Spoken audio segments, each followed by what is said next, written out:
Saniif dhiyeessin.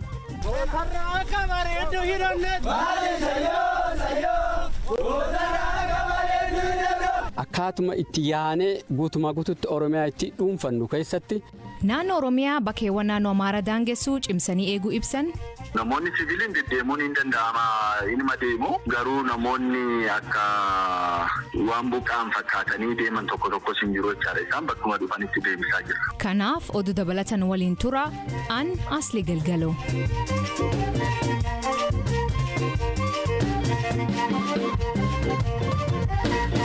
Dhaggeeffattootni oduutiin jalqabaanii biyyoonni Afrikaa fi dhaabbileen lolii Itoophiyaa keessa jiru dhaabbatee mariin akka furamu waamicha taasisuu itti fufan.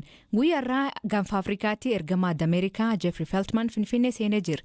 Kaayyoon isaanii falii karaa nagaa harka argamuu dhiibba taasisu. Haa ta'u malee Itoophiyaan lolaan akka itti fuftu ibsitee jirti. Ammayyuu taanaa gabaas qaba.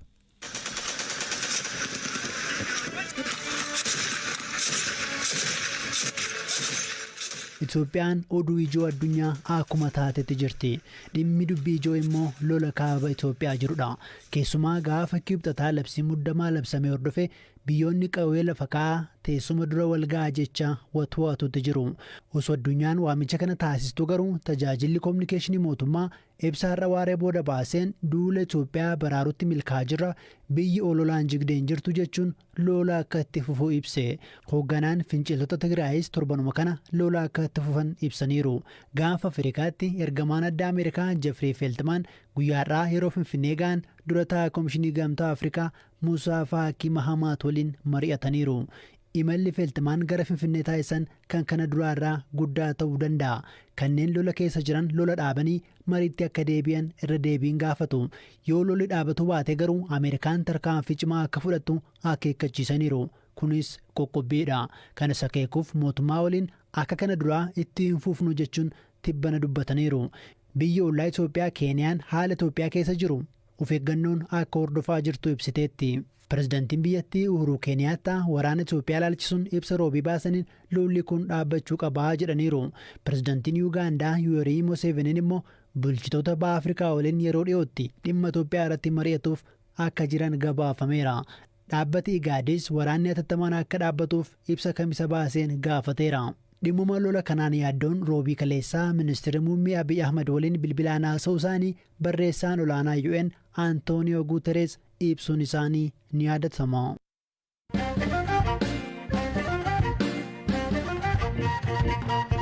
Waraana Itoophiyaatti wagga dabree galee ballachuu malee ammallee akka dhaabbatiin jira. Sababa waraan kanaan immoo gatii guddaa akka kaffalaa jiranii fi jidduutti kan miidhaman lammiilee nagaa jalqabaa naannoo Tigraay ergasii Afaaraa fi Amaaratti lol ballateen yeroo ammaa akkiiwwan jedhuutti lammiilee miliyoona 7 ol deeggarsa nyaata barbaada. Akka fakkeenyatti Hiiwoot haadha ijoollee lama sababa lol kanaa fi ilmi isii tokko hanqina nyaataaf saaxilamee hospitaal seen ta'ullee qorsa argachuun rakkoo.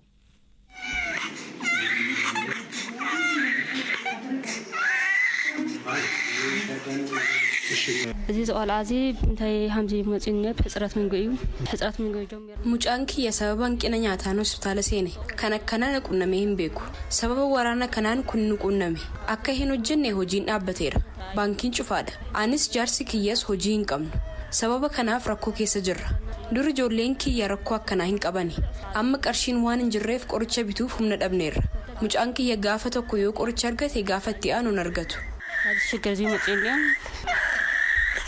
Miliyoonaan kalaqaaman kan irra buqaan yoo ta'u 100,000 kalaqaaman immoo haal beel fakkaatu keessa jiran. Lolli kun immoo ammallee itti fufee jira. Kalee humnoonni TPLF magaal guddoo godina Badda Oromoo kagaaf dilbaataa woboon to'adhee jedhee to'achuu isaanii ibsan.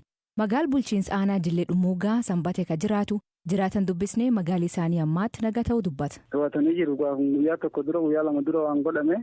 Magaalaa keessatti waan hedduu isaan mudatan qabu. Magaalaa kamisee keessatti waan isaan mudatan jiru baatiitti waan mudatan jiru.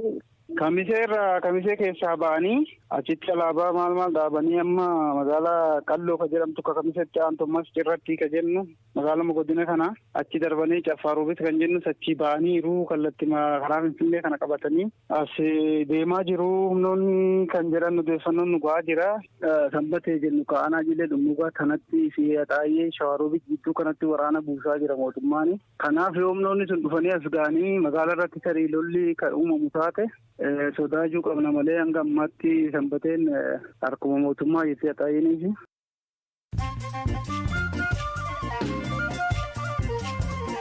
Dhaggeeffattoonni amma oduu gaggabaaboo addunyaa isanii dhiyeessinaa jalqabaan mootummaan Itoophiyaa gareewwan ololaa jiru jedhee dalaga isaanii irraa kufqusatan kanaan achi tarkaanfii akka fudhatan akeekachiise. Ibsi mootummaan baasee isaa imbaasiiwwan akka Finfinnee marfamtee fakkeessanii hojjettoonni akka biyya ba'an gorsan. Fiigichi guddichi Itoophiyaa baatii sadaasa keessatti fiigamuuf ture guyyaa biraatti dabre. Kanaaf sababni labsii yeroo muddamaa ta'uu dhaabbatichi beeksise. Aangaa'onni fayyaa Koongoo vaayirasiin Eboolaa ammallee deebi'ee namoonni 8 qabamuu himan. Dhaabbati fayyaa addunyaa namoota 8 kan keessaa 6 karaa Tiwiitarii isaanii irratti barreessan. Saawud Areebiyaa fi Yuunaayitid Arab Emirates Suudaan gara bulchiinsa siviiliitti akka deebitu gaafatan. Kun yeroo jalqabaa ka biyyoonni waraan biyyattii deeggaruun yaadataman fonqolchaa mootummaa jijjiiramuu gaafatan. Isaan dabalatee UK fi US ibsa waliin baasaniin namoonni dhimma kanaan to'ataman akka gadhiifamanii fi labsiin yeroo muddamaa kaafamu gaafatan.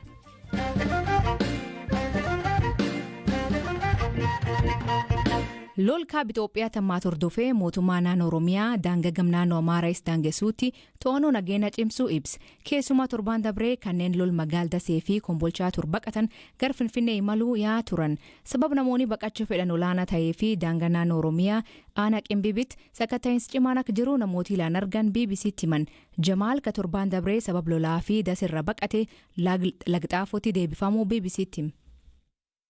ጣፎ ላይ ሲንደርስ ተመለሱ ፍተሻ ምናምን ነበረ የተፈተሽ ወደ አዲስ አበባ Daseerraa baqannee dhufne akka lammii Itoophiyaatti eessayyuu deemne rakkoo kana jalaanii baanaa jennee yaadnee turre garuu sakatta'iinsa ture laga xaafootti waraqaa eenyummaa nu gaafatan nuti kan Dasee qabna kanaaf deebi'aa nuun jedhanii gara Dabra Birhaanitti deebine. ያን በምንልበት ሰዓት ግን የተመለሰው ተመልሶ ወደ ደብረ ብርሃን ገባ. Magaal Dabra Birhaanitti naannoo jirtuu fi godina Shaawaa Kaabaatti bulchiinsa aanaa Qimbibitti kanneen magaala Finfinneetti baqachaa turan ittisuu ibsiti. Bulchaa naannichaa obbo Mogas Nagaash turtii BBC waliin taasisaniin torbee dabree baqattoonni lakkoofsan hedduu ta'an deebifamuu fi ka waraqaa eenyummaa Finfinnee qaban garuu ammallee dabraa akka jiran hima.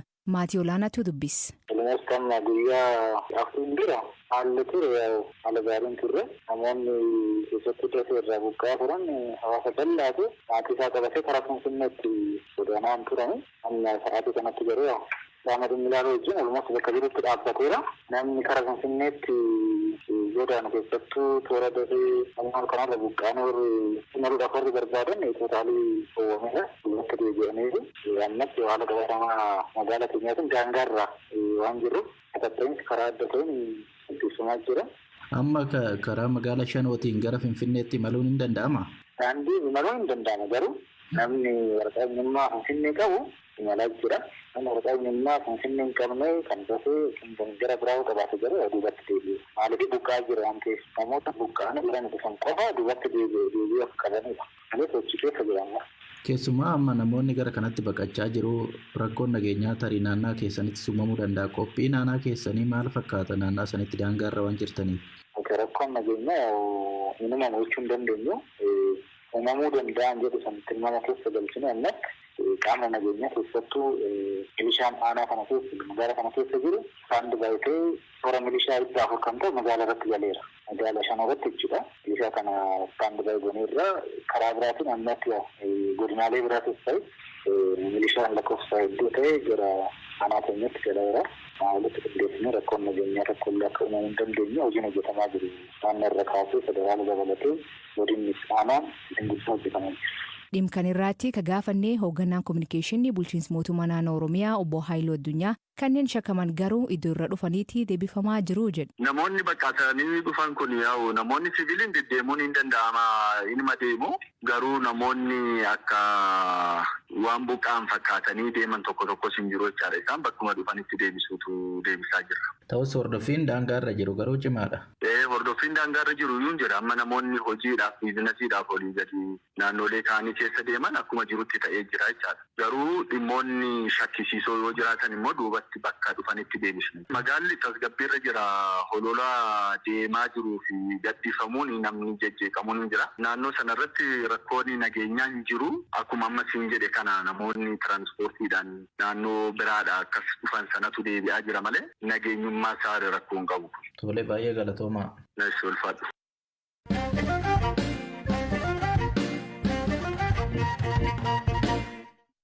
Itoophiyaan amma rakkoo hamaa keessa jirti. Waldhibdeen mootummaa federaalaa fi finciltoota Tigraay jireenyi biyyattii akka hin tasgabboofne gochaa jira. Ji'a lamaan dabree waraanni bilisummaa Oromoo mootummaa waraanuuf humnoota Tigraayin waliin michoomuu ibsanii turan. Gaazexeessituun BBC Kaatiriin Biyaruhanga loltoota waraanichaa birgaa'uun gabaasa kan qopheessite. Gargalgalaa loltoonni woboo 400 ta'an sochii waraanaa irra jiran. Hedduun isaanii dargaggoota. Dubartoota of keessa qaban. Jaal Gammachiis Abooyyee ajaja itaana woboo. Osoo wareegama guddaan hin bahin akkaatuma itti yaanee guutumaa guututti Oromiyaa itti dhuunfannu keessatti hojjetaa jirra. Kanas itti milkaa'aa jirra. Finfinneenis marfama keenya keessa jirti. Guutumaa guututti akkaataa itti riphee lolaan ittiin lolutti marfama guutuu keessa jirti jechuudha. Waan isaan jedhan kan mirkaneessuun ulfaata. Garuu waggaa tokkoon dura waan hin yaadamne ture.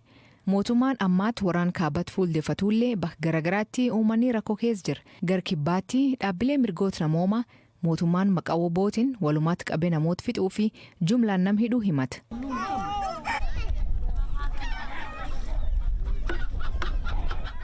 Daangaa Itoophiyaa fi Keenyatti olla tokko qubatee jira.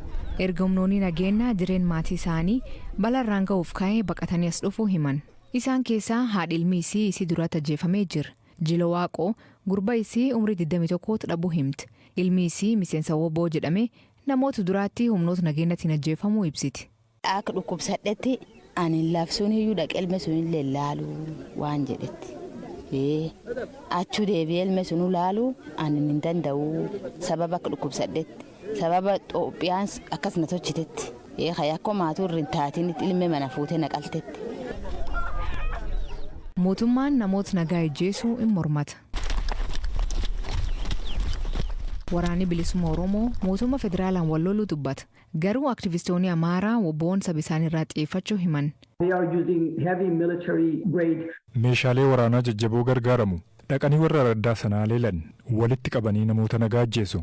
Dubartoota, daa'immanii fi maanguddoota ni dhiphisu. Teewodiroos Tirfeen durtaan waldaa Amaara Ameerikaa akka inni jedhuutti waggaa kan qofaa woboon Amaara 800 ol ajjeesuu hima. Lakkoofsa kan mirkaneessuun garuu ulfaata.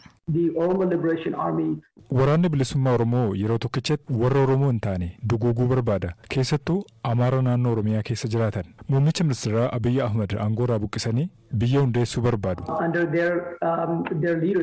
Woboon uummata nagaa irratti haleellaa raawwachuu mormatan. Himata kan qulqulleeffachuuf qorannoon akka gaggeeffamu yaada dhiyeessanii turan. Waraanni bilisummaa Oromoo ammaatti lakkoofsi namoota isaanii dabalaa jiru ol ka'ee jira jedhan. Erga hayyoonni siyaasaa fi mormitoonni hedduun hidhaman furmaata barbaaduuf kun akka falaatti ilaalamaa jira. Sababii hanqawwee filadhee fi Itoophiyaa keessa nagaan qabsaa'uu hin danda'anii nagaan jiraachuu hin danda'an.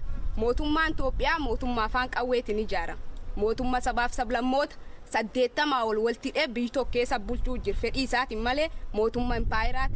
Sababni OLF'tti dabalamee fi Itoophiyaa keessatti saamiinsa uummata Oromoo irratti hidhaan uummata Oromoo irratti mirga dhabuun uummata Oromoo waan baay'atee fi kanaaf OLF'tti dabalamuu danda'eera.